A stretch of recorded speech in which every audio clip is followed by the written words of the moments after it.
Welcome to day 4 of Landscape Painting Challenge, Antique Stone Archway, a little glimpse in an old village scene. I have my outline done with an elastic eraser, removing excess amount of graphite off the paper. Lots of lines are transferred, cobblestone, walls, archway, greeneries. In this outline, it's important to keep the direction of lines that we see in bricks and walls. All those lines lead to the center point, and we don't want to lose that. This is really important in city sceneries where we have these horizontal lines that are under angle, and the angle changes, and we need to keep that. Now to mixing watercolors. I have palettes from previous days. There's a lot of greens, yellows. I'm adding alizarin crimson. In this archway we have so many varieties of browns. More reddish brown, greenish brown, yellowish brown, and I'm using mostly lemon yellow, alizarin crimson, and sap green, or Indian yellow, alizarin crimson, indigo. You can test your pigments. So 3 primary pigments is an amazing way to mix lots of brown color tones. So it's up to you. And here we have already a full mixing palettes to get brown in already used mixing palettes is very easy. Like on the left, I have a big spot in mixing palette with green. I need to add there only yellow and red, and that will instantly become brown. So I'm mixing different color tones of browns, more yellowish brown that I see, more reddish brown for the bricks for the inside part of our archway. The darkest part I will be using indigo, perylene green, and Indian yellow, or lemon yellow, or cadmium yellow. Here you really need to experiment with pigments you already have. You can mix such a great amount of brown watercolor mixes. You don't need to have a clean brown pigment. That will only limit you with the browns. If you are mixing with 3 pigments brown watercolor mix, then you can get so many brown color tones. Here I'm taking indigo together with perylene maroon. That's also a possibility. And adding transparent yellow. Here I have a really dark watercolor mix for my archway. Cleaning up a little bit of space in my mixing palette, adding sap green together with lemon yellow for very bright green watercolor mix. We see foliage of greens, very bright, and then darker ones. I already have that in my palette, so I will use that. Also adding alizarin crimson, clean alizarin crimson. Definitely I will be needing this pigment in my painting process. Starting using in the first bigger brush number 16, watering paper surface for archway, and starting to apply watercolors. In this tutorial, I will not be naming watercolor mixes because I will be running here and there from one tray to another, adding a little bit of red, a little bit of yellow, a little bit of green. So you understand, this archway has so many browns. And the greater variety of browns you will have, but from lesser amount of pigments, will be better. For example, if you will take clean brown pigments, for example, I don't know, maybe you have raw sienna, yellow ochre, raw umber, and then you start to mix with them, and then you add more, some kind of red and blue and green. That's a great amount of pigment, and that can cause chaos in your painting. My pigments that I'm using are yellow, red, green, and blue, and I'm mixing from those a lot of browns. So I even can't guess which watercolor mix I have because I mix them And then I mix them in between, adding a little bit of yellow, a little bit of red to adjust to the reference that I see in front of me. There are bricks that are more reddish. There are bricks that are more darker brown and to the gray side. So this is a nice test and practice for brown watercolor mixes. Applying darker amount to the facing viewer side of archway, that is the darkest part, and that part we need to build super intense and dark with layers, because this is the contrast. The front side of archway that is facing us is the darkest part in this composition, and the darker we will go, the brighter and lighter will look the background area, where the opening view of the village. So now I'm painting quite transparently, moving slowly, mostly using round synthetic brush number 9 and number 7. Only at the very end I will be using finer tip brush. Also I will be using eradicator brush for bricks, for cobblestone. And this is painting that you need to experiment with your brush for different kinds of textures to get dry brush strokes, smooth, wet brush strokes. These antique looking stones need a lot of texture to get the result we are looking for.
Adding alizarin crimson to my brown watercolor mixes and applying another layer to the inner part of archway. Those bricks that are inside, those stones, that they appear more to the red side rather to warm brown that we see the wall that is facing us.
Now I'm using flat synthetic brush to create the texture of bricks on top of this archway with little brush strokes. Quite pale watercolor mix of browns. That part on the upper left side is exposed to light, so that part should be more lighter. There's the little opening part on the left. And when you are applying these textured, like brick looking brush strokes, you don't need to be super equally applying them everywhere. Try to make one longer, one shorter, slightly to the left, slightly to the right. That will look more natural because those stones are super old and they are all moving. They're not identical. If we look at the new building, all stones are super neat and nice and straight. With antique buildings, walls, it's slightly different. Here I added a little bit more of red. This part of wall looks more to the red side, orangey red, not quite red, but orangey red. And also with flat synthetic brush applying little brush strokes similar to bricks and leaving little blank space in between. That's where we see in the reference photo there is a filling that's holding the bricks together. It is very light. In some cases it's dark, but in this case that material is very light. And also here you need to follow the line, how the angle of line. It's not complete. They are not completely, these bricks, identically angled. They are changing from up to the middle where they straight out, and then they again go on different angle lower.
more layers, building layers in the shadow area that is facing us, wall that is facing us. It goes much darker, and there's shadow on wall that is right in front of us, and also shadow on the wall that is on the side, and then there's little cast shadow on the ground. Study reference really careful and try to notice these changes. In cityscape painting, it's important to see shadows, not just building forms, colors, but also shadows. That will help us create something more three-dimensional and realistic.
Zooming in closer, starting to work on the village view that opens this archway.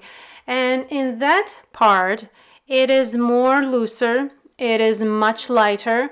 We are not aiming here for super detailed area. The most detailed, the more intense, crisp is the archway that is facing us, the front view.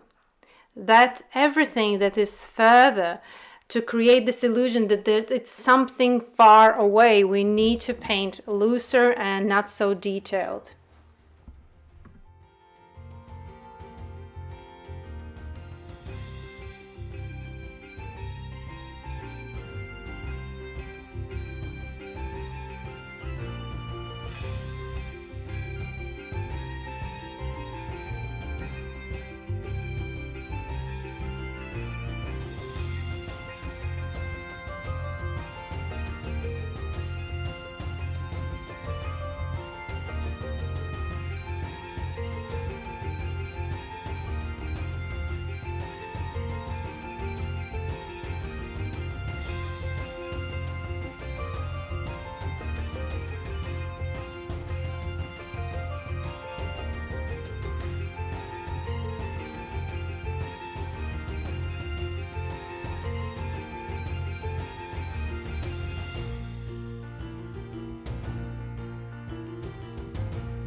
With finer tip brush, I decided to try and paint lines, cobblestones, but I didn't quite like how it looked, so I decided to leave it for now and decide later how I will manage this old road.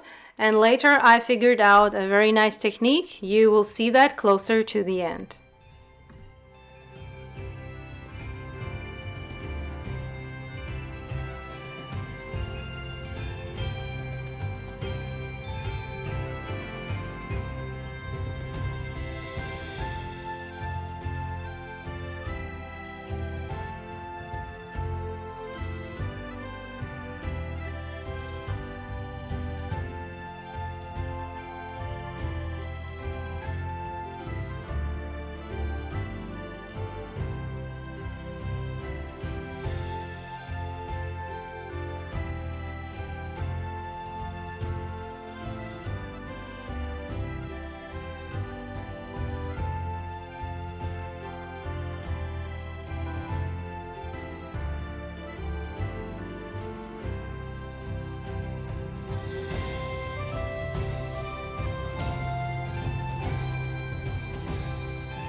More layers of shadow. We need to build this wall of archway even darker, much darker.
I decided to add a little bit of gouache paint to my painting because I noticed that painting green on top of brown doesn't quite give me the result I would like. So I'm taking gouache paints, bright green with lemon yellow, mix them together, and I will add some details of grass to make this grass more vivid, more intense, so super small brush strokes using finer tip brush, creating what we see in reference, trying to recreate here in painting.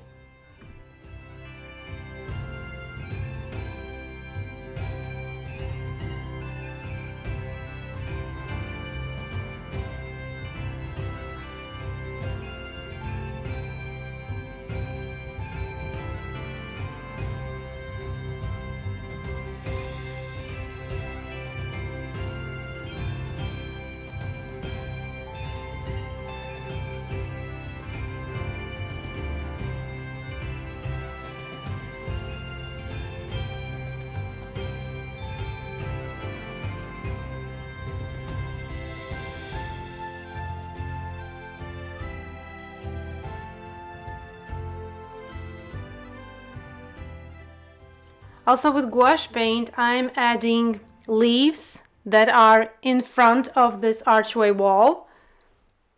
If I will paint with watercolors on top of this wall that I already painted, I will not get the result I'm looking for.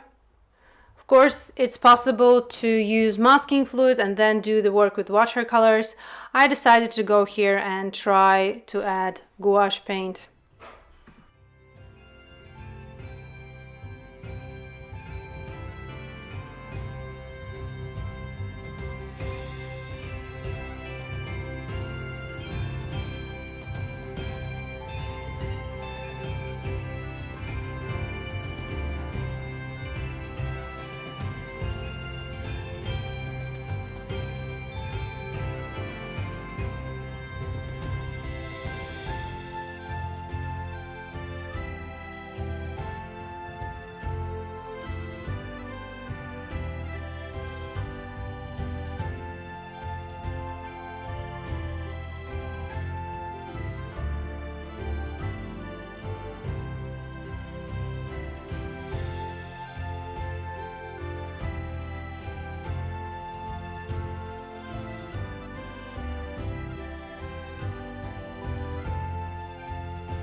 Darker green mix, taking bright green together with ultramarine blue gouache paint and a lemon yellow with a touch of cadmium red to get a cooler, darker green gouache mix for ivy, a little ivy part that we see on top left part, and adding white gouache in some areas to get light on top of leaves.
Another layer, alizarin crimson, indigo, transparent yellow. Another layer of darker watercolors to the wall that is facing us. I want a more contrast, more darkness.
Now here I found a really nice solution for cobblestone.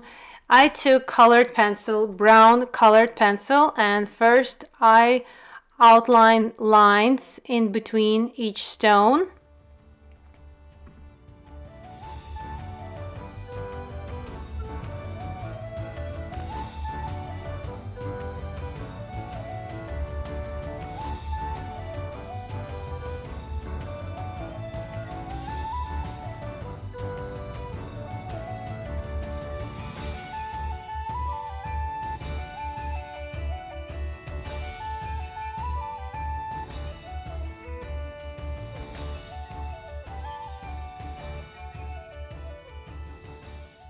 Now I colored around each stone, especially in the front, and making those stones definitely not identical, each slightly different, and each stone isn't just separated with line, but each line has a little bit round corner to make this cobblestone that is a very ancient, a very antique there, and it takes a while, but it's definitely worth. The result looks amazing. It's so looking natural and realistic.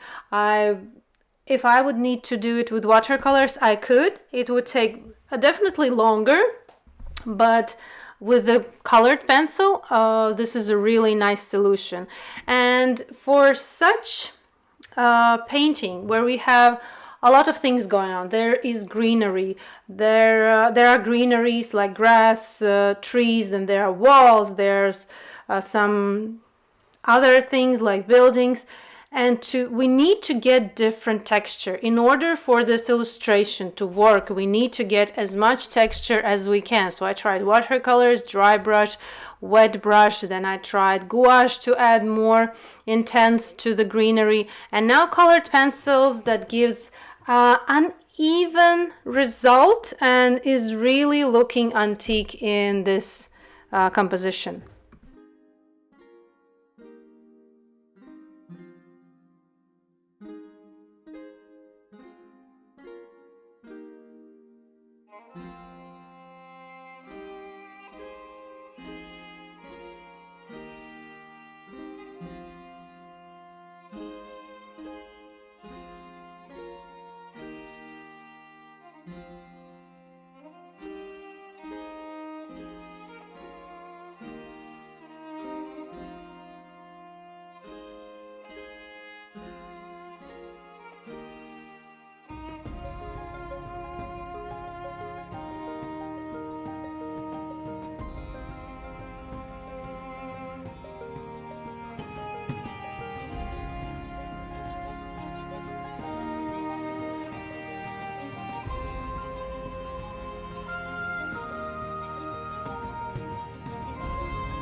Here I have another colored pencil, terracotta, and it's for the bricks on the inner part of this archway, giving more texture, more intensity, more precision. Another layer.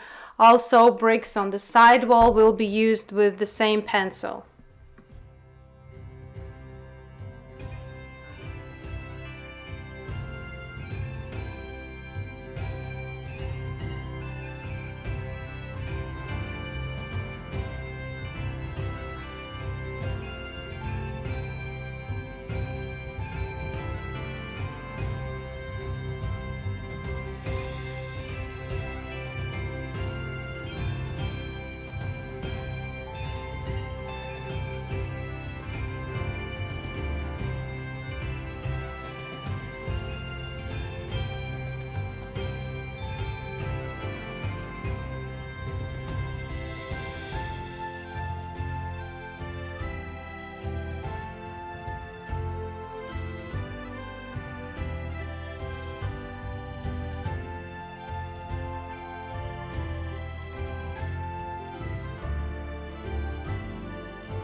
I really enjoyed this day's painting session. I wasn't sure when I started how I will manage it, but this was a challenge and I am happy that I quite well did it. And mixing different mediums, I always find it so interesting when I see other artists do that, and always wanting to try it, to incorporate it more.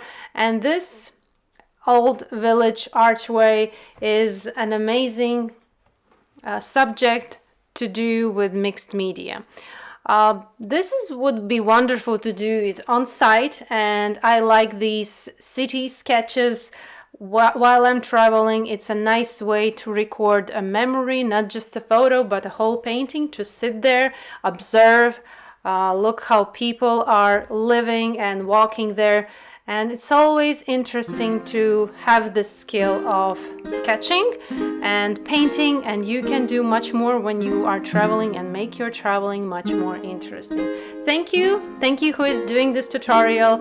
Hope you learned something new and are together with me on this challenge. See you tomorrow, and we will see what will bring tomorrow. Thank you.